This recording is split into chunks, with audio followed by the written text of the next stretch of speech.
Well, hello, and welcome to today's episode of Breaking the Taboo. And today we're going to be talking about a really important subject, which is advice on avoiding family breakdown after birth trauma.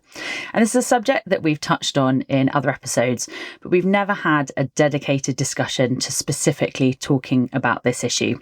So I'm delighted to have two specialist guests with me today in the studio. And the first is Julianne Boutaleb, who is a consultant perinatal psychologist and director of Parenthood In Mind practice.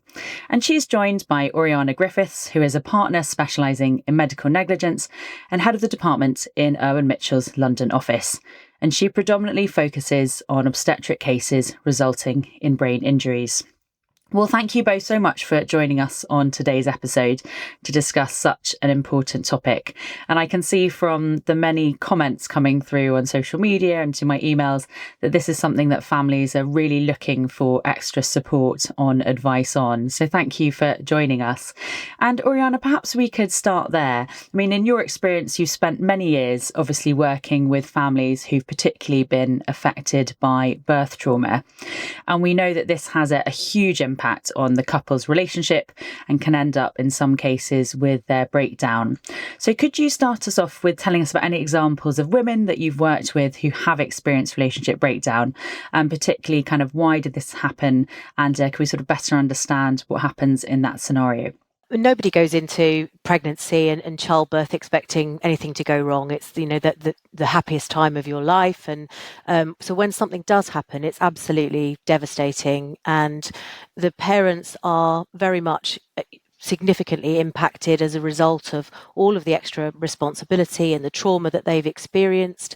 The couples themselves often feel very stuck and unable to move on until they can process the trauma.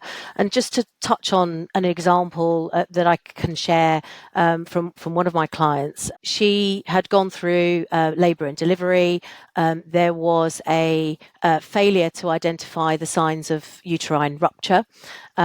And as a result of that delay, there was very significant trauma to both the mother and the child, sadly. So the mother ended up in intensive care, as did the child, and the child suffered a brain injury, which has had a catastrophic impact on their life. And she describes the impact as being a tectonic shift in daily life. Nothing feels normal. It doesn't feel stable. There has been no time, really, because of the injuries both to the mother and the child, or space for them to deal with the question, what just happened to us? And they feel very much as though it's a fight to survive. The mother described it to me as though it's a crisis situation. There's no time to stop and take everything in. They're very much in a high state of alert all the time, completely overwhelmed. And the marriage and indeed the mother's own well-being was very much the last priority. Their experience referencing some of the points they've raised to me is that they lost time to bond with their baby. It's not uncommon for a mother to be separated, particularly if you have a mother who has suffered a physical injury as well as the child. So they lose that time. And, and as I say, each parent is having to deal with the trauma and perhaps they may deal with it in a different way. It's not uncommon to find, obviously, that a mother might need to give up work to look after themselves and also their child. And that prolongs the state of shock, I think, for them. And this is certainly the description that's been shared with me from some of my clients, that they are continuously then reliving that trauma on a daily basis because they're obviously continuing to look after their child as well, who has very significant injuries. So, those are the sorts of examples. Well, that's incredibly helpful to start the conversation. And I was interested that you just mentioned there particularly about bonding and attachment difficulties between parents and babies who've had a difficult birth. And the Masick Foundation did a recent report where they estimated that about 85% of women who'd sustained severe birth injuries would report issues with that. Julianne, is that something that you also see in your clinic room? And what can be done to help in that scenario? Absolutely. It's funny, I've spent 25 years sitting, listening to parents and helping parents and babies find each other after birth trauma. And still just listening to you, Auriana, I can feel, the enormity of what these families have to go through. One of my clients recently described it as having a car crash but not being able to get out of the car. And I think this is the reality for many. Their idea of, being parents is completely shattered. They come to a place where actually they are in survival mode for most of the significant part of the first 6 to 8 months. They are literally just trying to keep themselves. They often describe to me going through the motions. This also means that they experience things that they're not prepared for, such as feeling the overwhelm when the baby cries, for example, or feeling that as a couple they've come apart and they have very strong feelings towards each other. Often when I see couples, there's a sense of feeling let down by the partner, that perhaps they didn't advocate as much as, they had hoped to. There's also a sense for, the dads or the partners in saying, I saw everything. I am actually traumatized by what I saw, and nobody asked me how I was doing. And so there's a real sense that families leave hospitals with these cataclysmic experiences and birth injuries, and they're just left to get on with it, to sort of get into the groove with breastfeeding, with sleeping, all the things, if you like. If it were any other situation, what we would do is potentially advise somebody to, have some respite. And yet parents after birth trauma never get that respite. And what that means, Theo, is that they unfortunately get into ways of coping that can exacerbate the underlying trauma. And what I mean by that is some of the symptoms of PTSD and birth trauma will be things like increased emotional reactivity, or hyperarousal is what we call it. So instead of being able to perhaps put the day down to just being a bad day or the baby being cranky, what happens is, well, you shouted at me. You've never shouted at me before. Why are you reacting like that? And again, when I speak to members of a couple, what they're saying is, I don't have any capacity for this. I don't have any capacity for the baby. I used to be somebody who could support my wife. Now I want to stay longer at the office. And that's the other element of PTSD that we see, which is avoidance. I come through the door and suddenly everything that's happened to us is there again for me to see. And it's something that I haven't had anyone ask me about or help me process. And so unfortunately, when people and families get to see somebody like Auriana, we already have a compounded situation over many, many months when people have been coping as best they can, but essentially they're just surviving and they haven't been able to process what actually happened to them. Well, that's incredibly helpful. And thank you for setting that out so clearly, Julianne. And Auriana, obviously you meet with so many families who've experienced real difficulties in birth and afterwards. Could you just talk a bit about when the kind of instances of trauma occur and what is the kind of impact that would be on their life that might then impact on the family's relationship, possibly breaking down after experiencing these very difficult circumstances? Sure.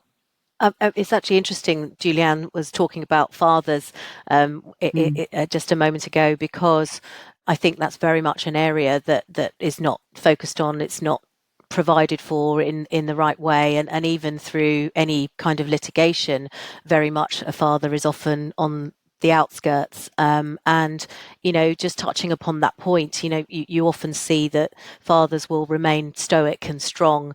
In the example that I just referenced earlier, I obtained some information from the father as well, and trying to support his wife and the baby through the physical trauma, suffering a PTSD himself. So it's not uncommon for other family members to also witness the traumatic birth, and sustain an injury themselves. And they're just trying to get through each day without any time to face the trauma themselves, going into survival mode, as I described.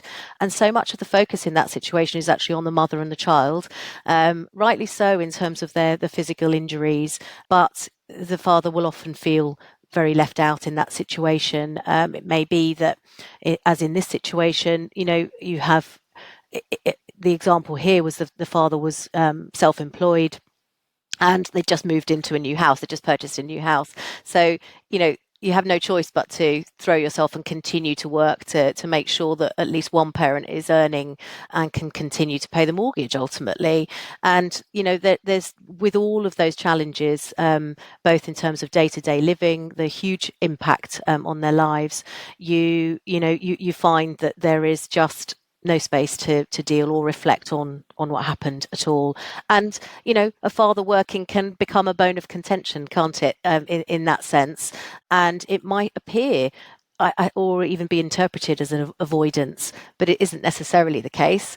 The difficulties that parents face in that scenario is that they're repeatedly and regularly triggered and re-triggered, reliving the events of the trauma on a sometimes a daily basis. So that resentment can continue to build, I think, between couples. That's what I've seen with the families that I've worked with.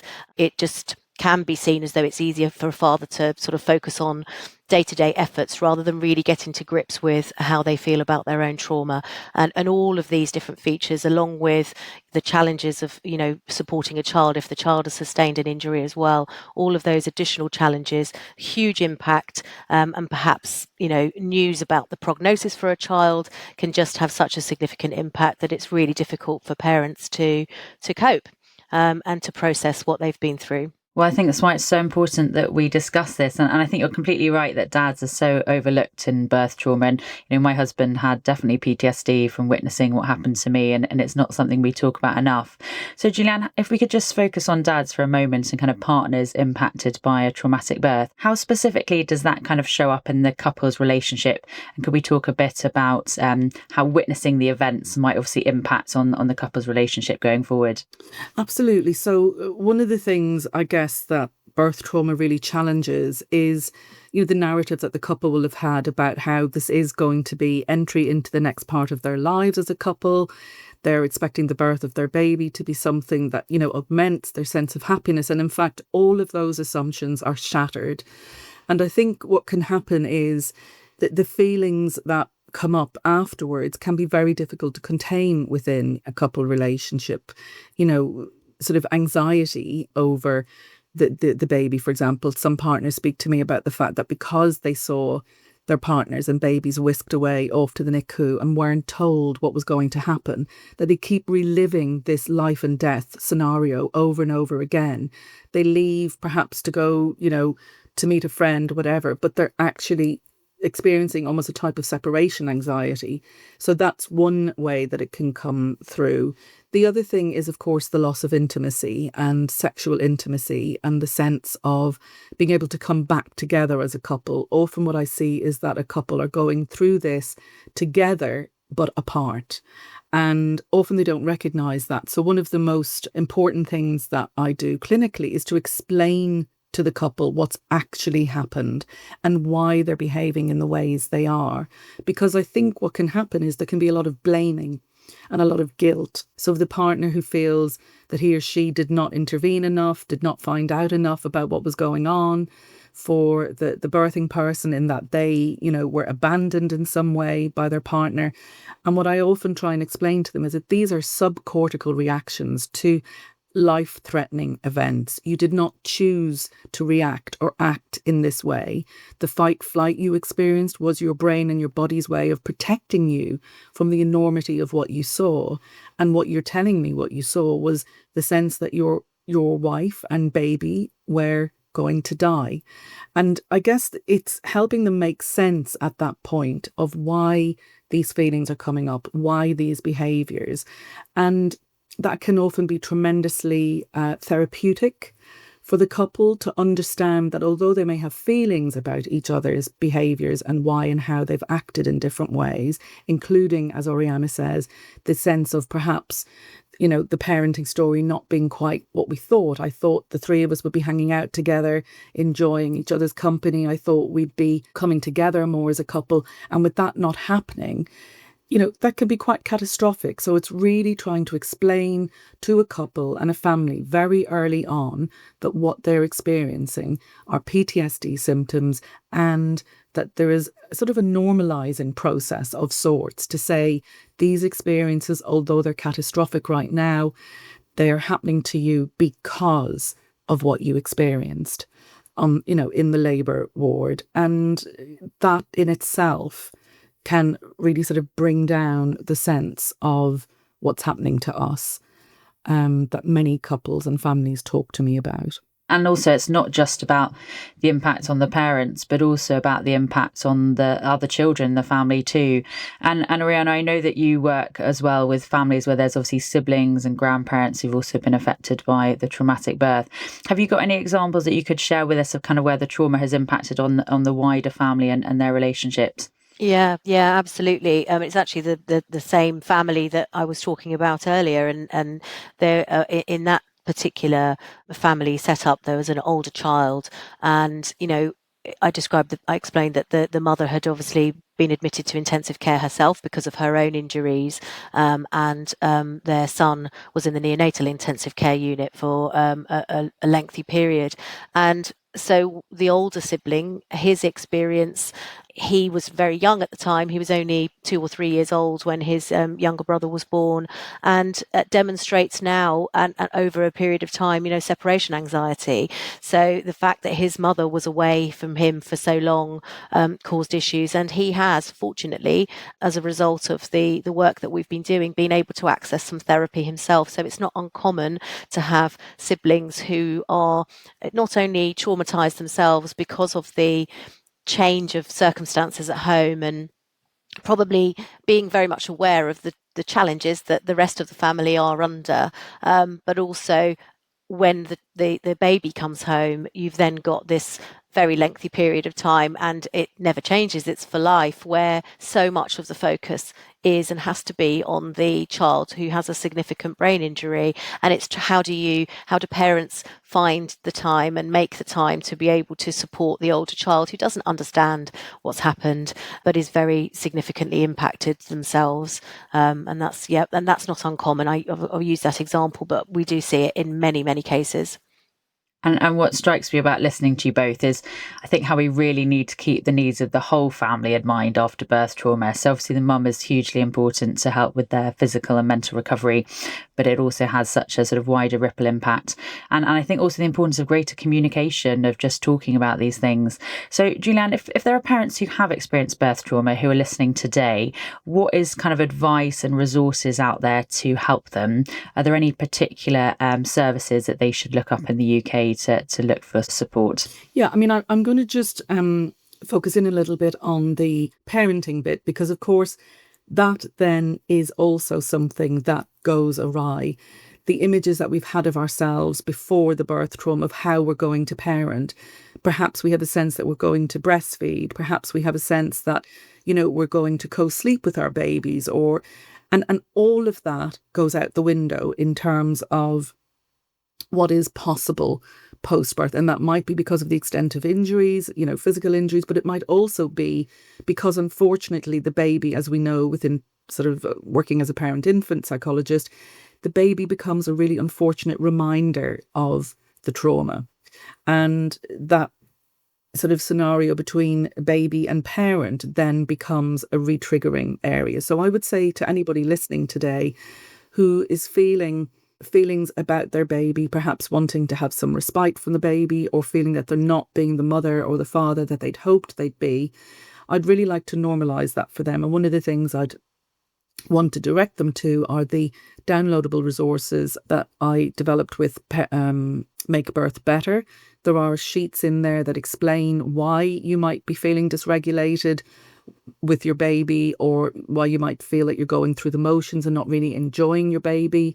I think it's also important that parents know that they can form a conversation with a health visitor or indeed their GP to look for services that are currently available through the NHS. And again, there's a leaflet there that sort of guides you through the sorts of conversation you might want to have with a health professional in order to get a referral to trauma-informed services.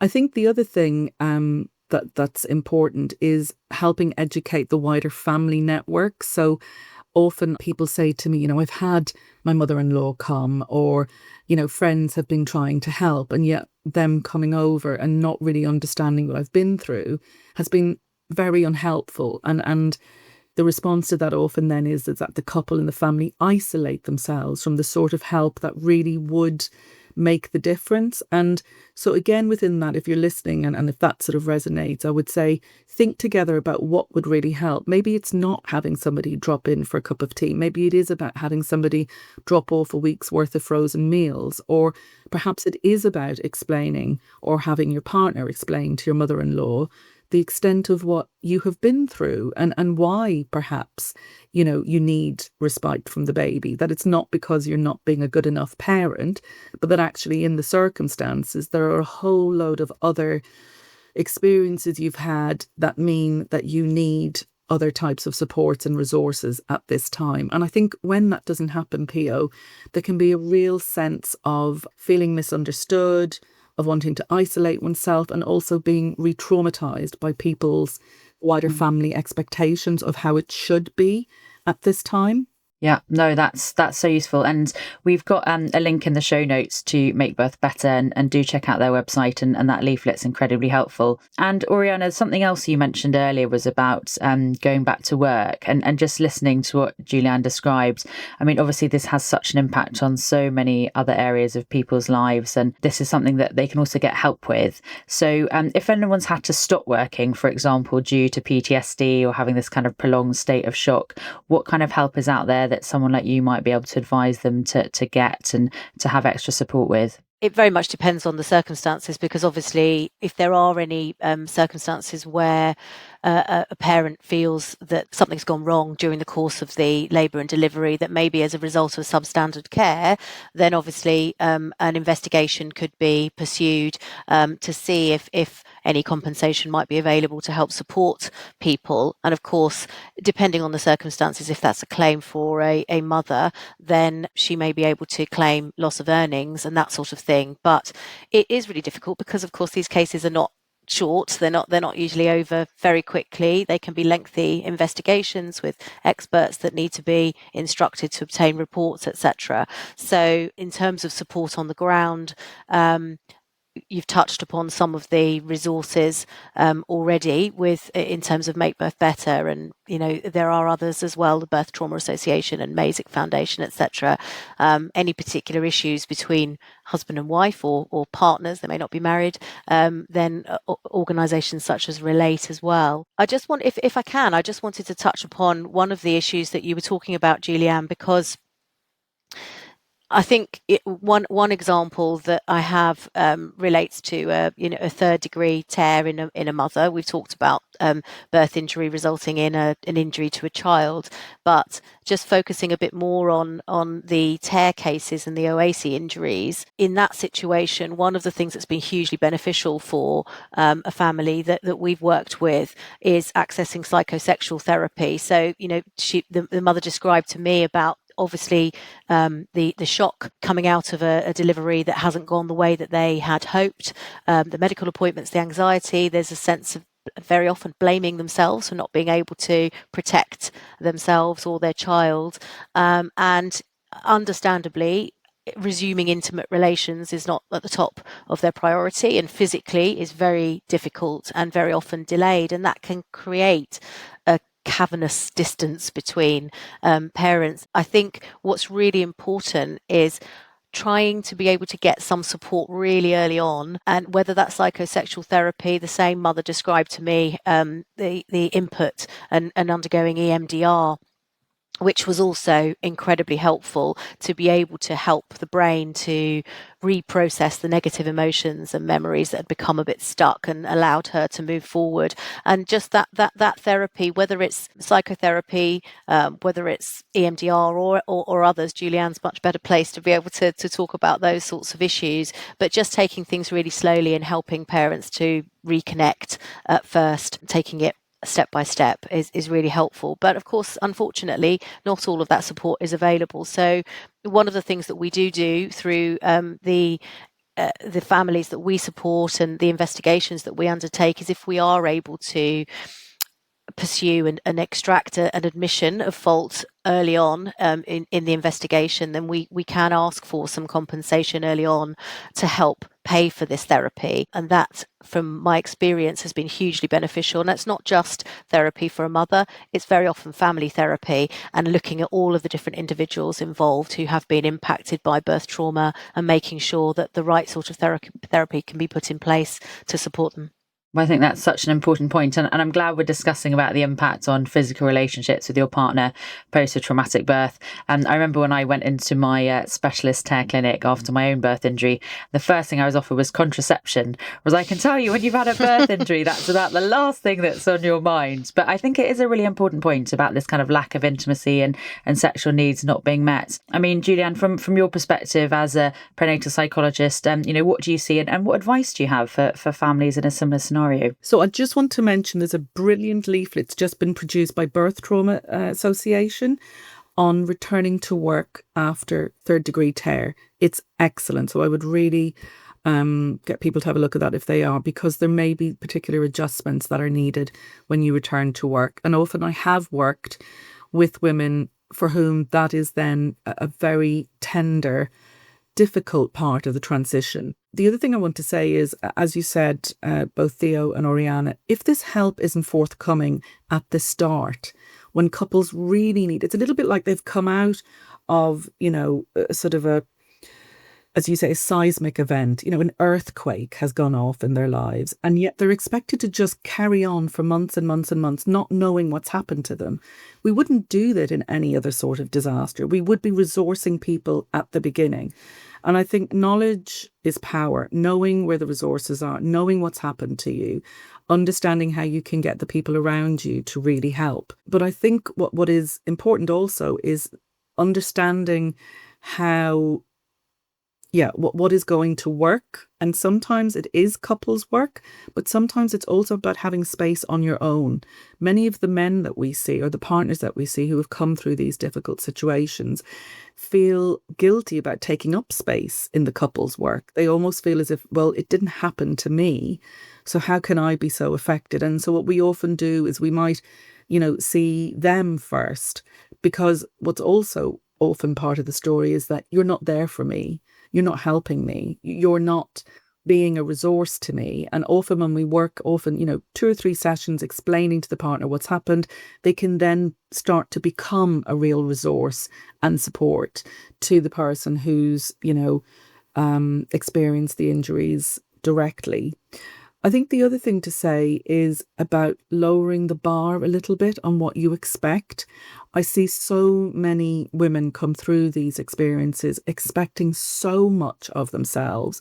So they will persevere with the breastfeeding. They will, as Auriana said, absolutely beat themselves up emotionally about the fact that their little one, who's age 3, is not seeing enough of them or not having enough time. And I would really say if you can lower the bar on some of these expectations, it's really important. And that might mean, understanding that, maybe looking at the breastfeeding journey, how can that be shared with your partner perhaps? Perhaps also looking at the fact, and this is often, I think we spoke about it earlier, Theo, the ripple effect.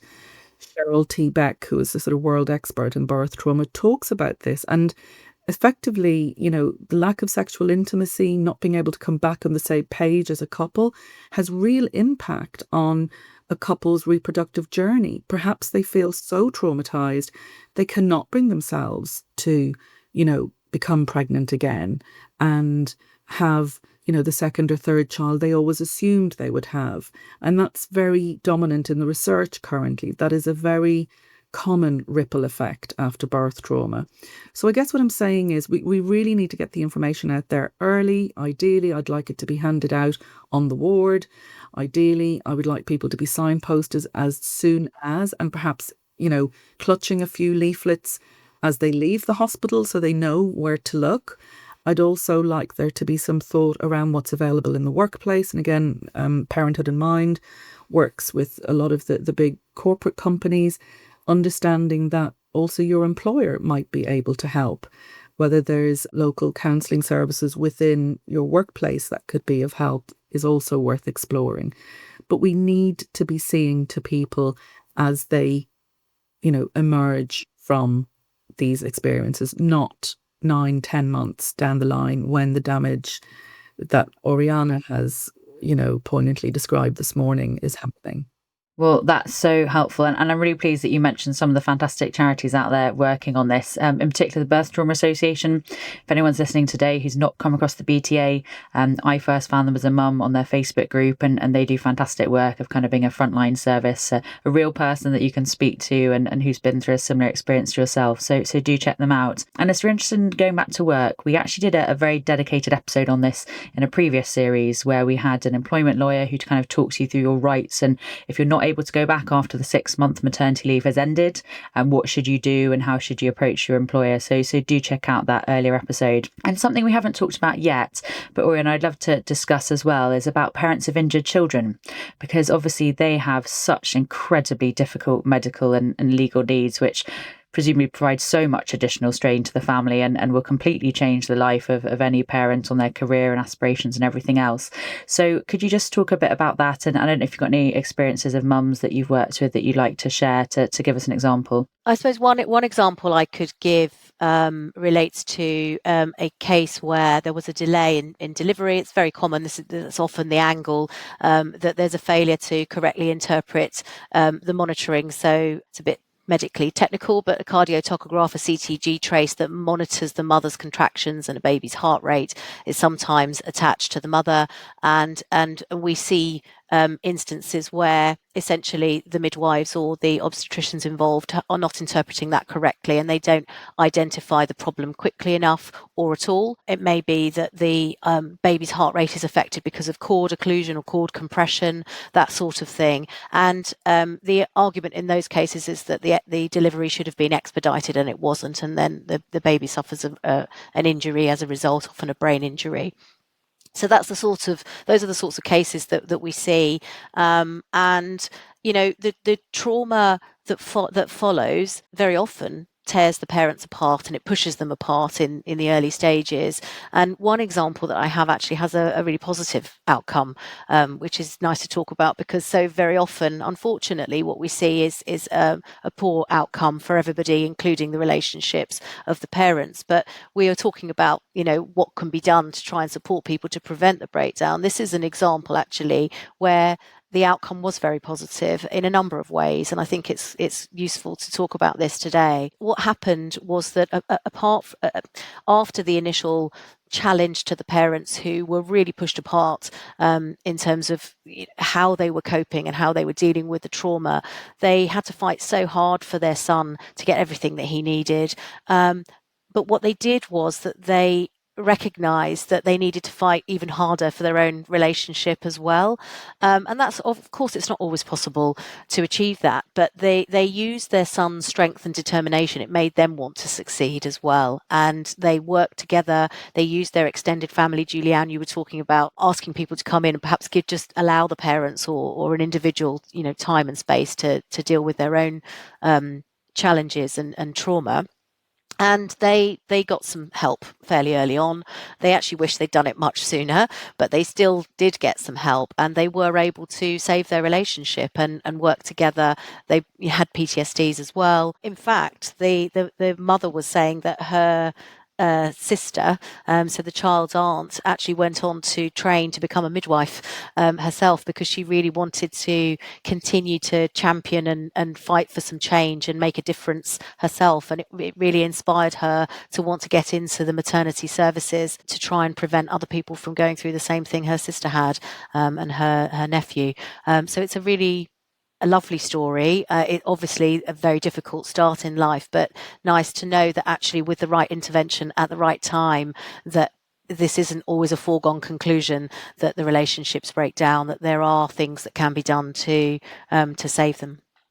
Well, that's so incredibly helpful, Auriana. And we try and break the taboo to talk about difficult topics, but also to provide families with some hope that actually, things can get better. And this is very much a resource-focused show to point them in the right direction. So, Julianne, if we could just talk a bit about how to support families better. You mentioned obviously some fantastic charities, but could we just talk a bit about sort of therapy and counselling, and what are the types of services in the UK, particularly in the NHS as well, that they might be able to access, and what would you recommend? Yeah, so it's really, and thank you for that, Oriana. I really hope that in 5 years' time, we can see the difference of putting in services when they're needed at those early days and having better outcomes. That's what I would really, really hope for. And what we know works at the beginning is really good birth debriefing. Now, that may be with the midwife in the hospital, but it may not be. And Oriana will know this, that where there has been a sense that something has gone wrong, that debrief may become much more technical and complex. So it might be about a debrief with somebody like myself, actually helping the couple go through what happened, why it happened, why they reacted in the way they did. And again, that's often a very important first part of understanding what's going on for them. With that, then, I would always be pointing them to resources such as helplines. It can also be incredibly helpful to be in a support group scenario where there are others who get it. Because one of the things I often see with women who've gone through these experiences, they often silence themselves. They feel that when they go into ordinary baby, mum and baby groups or whatever, and people are saying, oh, how is it for you? Or, I'm pregnant again, that they're silencing their own story over and over.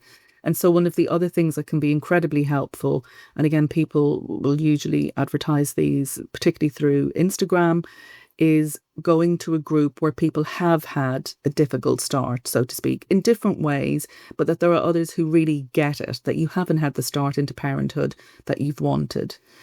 The other thing I would say is not to be ashamed or to feel guilty about the feelings that you may be having about your baby. And Oriana, really put it to, brought it to life there in terms of thinking of a baby with injuries and the complexity of feelings that might come up around this. Sometimes I have parents say to me that this is not how we imagined our baby. We knew we were having a little boy, and here he's come out. He was so healthy in the last scan that we saw, and now look what's happened. So there's this real gulf between the imagined baby, the baby we've been holding in mind all this time, and that can even be further exacerbated, Theo, when many of the clients I see have gone through very lengthy fertility journeys to get to this place. And then there's the reality, and this slowly emerges over time as to how their baby has been impacted by the birth trauma and what that now means for their parenting journey. And I would say if you're feeling feelings that you're not expecting or feelings that you can't easily process or turn away from, then please do seek out help through the NHS. There is, in the last 5 years, maternal mental health hubs. They're usually designed to look at trauma-informed approaches such as EMDR, but also if your mental health issues meet the criteria for a perinatal mental health team, you will also be able to access parent-infant support, and that is crucial. Couples work, unfortunately, isn't as easily accessed through the NHS, but can definitely be accessed through organisations like Relate, or indeed, through Parenthood In Mind, if that's possible for you on your budget. So there are more and more places to look. The other thing I would say is that both Make Birth Better and Birth Trauma Association keep accredited lists of psychotherapists and psychologists across the UK who are used to and very qualified in working with families who've been through birth trauma. So please do check out those resources as well. I think that's actually a really important point, just to pick up something you said there, Julianne, about having accredited specialists, because one of the mothers I was talking to before today explained to me that actually some counselling had been offered at a particular point in their journey and it just wasn't good enough. And the reason being that, in fact, the person was so inexperienced and not at all knowledgeable in birth trauma generally that she almost became traumatized by having the conversation and understanding what had happened. And that is the very worst outcome I think you can find if you're speaking to the wrong person who doesn't understand and can't give you that specialist support that you really need. Julianne, did you want to add to Please, that? yeah. So what's really important is that nobody should be getting you to go into lots of detail about your birth trauma story. They should be helping resource you. They should be helping you. They should be talking to you about your window of tolerance. They should be talking to you about how you contain these feelings. They should be teaching you strategies, usually CBT or EMDR type strategies that help you move away from triggering episodes and be able to regulate yourself. They're the sorts of key aspects of therapy in those first few months, 6 to 9 months. You can always go back to your story, but in the initial phase of trauma work, we're always talking about stabilization. If the person you're going to see is not using any of that language or does not understand any of those aspects, they're probably not going to be the right person. So if in doubt, please do have a look at all of the brilliant qualified and accredited people on the Birth Trauma Association list, or you're very welcome to reach out to myself and I will direct you to people as well. Well, thank you, Jen. And there is a link to the Birth Trauma Association in today's notes. So don't worry if you don't have a pen, that link is in there. So as we're getting towards the end of the episode, I always like to keep the show very practical and focused on outcomes. So for anyone listening today who's looking on advice on sort of avoiding family breakdown, particularly after birth trauma, Auriana, firstly, could you just explain a bit about how you were able to support clients through these issues and, what support is out there through Irwin Mitchell? So if any listeners are concerned about the standard of care they received, then obviously we have a specialist team, so we can help talk through the circumstances of what happened and see if there is something that we can do to help them investigate what happened.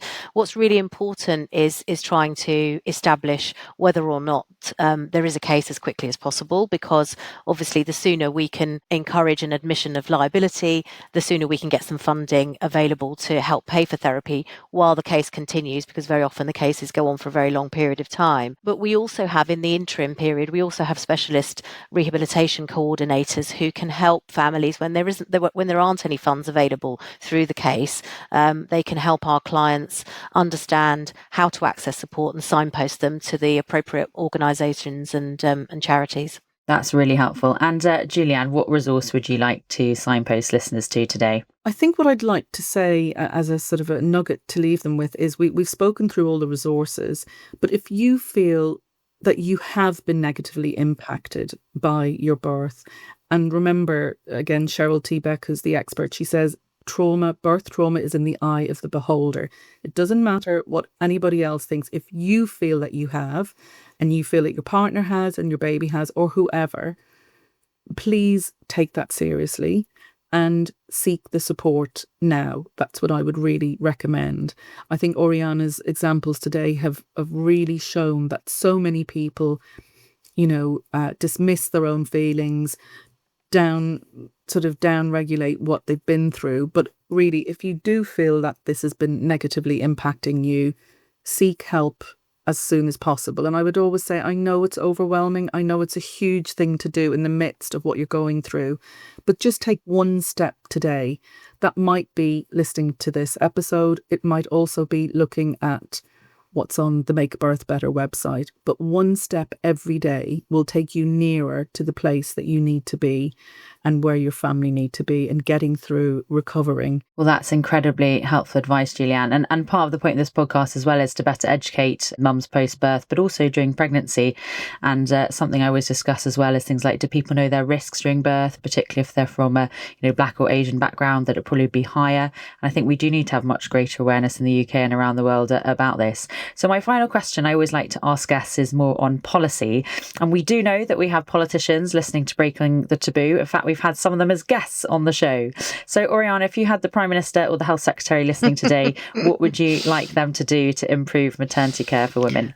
Well, it would be remiss of me not to mention that it starts with the reduction of instances of birth trauma in the first place. So, looking at improving maternity services, there are unfortunately lots of investigations and inquiries ongoing at the moment as in relation to the standard of care in maternity services. So that's first and foremost a really important point. But we need to learn from these experiences. And I think the campaigning for change, continued awareness and discussion about all of these important issues, helping us to advocate for improved services, not just for women, but for all the family members, as we've discussed today.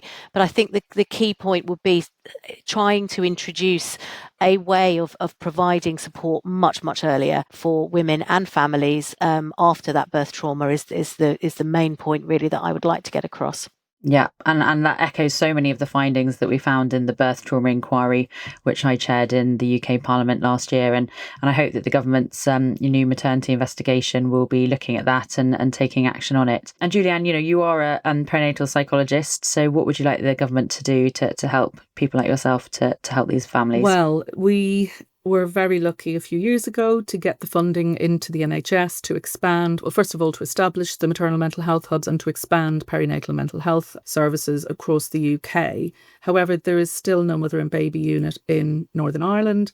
And as an external consultant to the NHS now for myriad numbers of teams across the country, I'm hugely aware that funding is due to decrease in the next 1 to 2 years. And really, we're nowhere near the need that we should be meeting. And I would really like the government to pledge to continuing funding for those absolutely essential services for mothers, fathers, partners and babies who are impacted by birth trauma. Well, I totally agree with that. And one of our big campaigns with the all-party parliamentary group that I led with Rosie Duffield MP was on ending that postcode lottery on access to services and making sure it is a universal service across the country. I'm very struck by the Northern Ireland example. In fact, someone mentioned that on our episode on postpartum psychosis, saying how awful it was that mums and babies were being separated on the mainland because they didn't have a unit nearer to home. So I hope anyone listening today is going to download our report and implement the recommendations from the cross-party inquiry that we did. Well, can I thank you both so much for coming on today's episode? I think this was such an important discussion to talk about avoiding family breakdown after birth trauma. And I think, first of all, really helpful to have those case studies and examples of mums and obviously the bad stories, but also the good, to have some hope that things can get better, and really helpful as well to signpost listeners, I think, to some really practical resources where they can find help. So if you've enjoyed today's episode of Breaking the Taboo, then please do rate us on iTunes or Spotify, and do share this episode with friends and family. We want to reach as many people as possible. So can I thank my guests for coming today on Breaking the Taboo, and stay tuned for next week's episode. Bye-bye for now.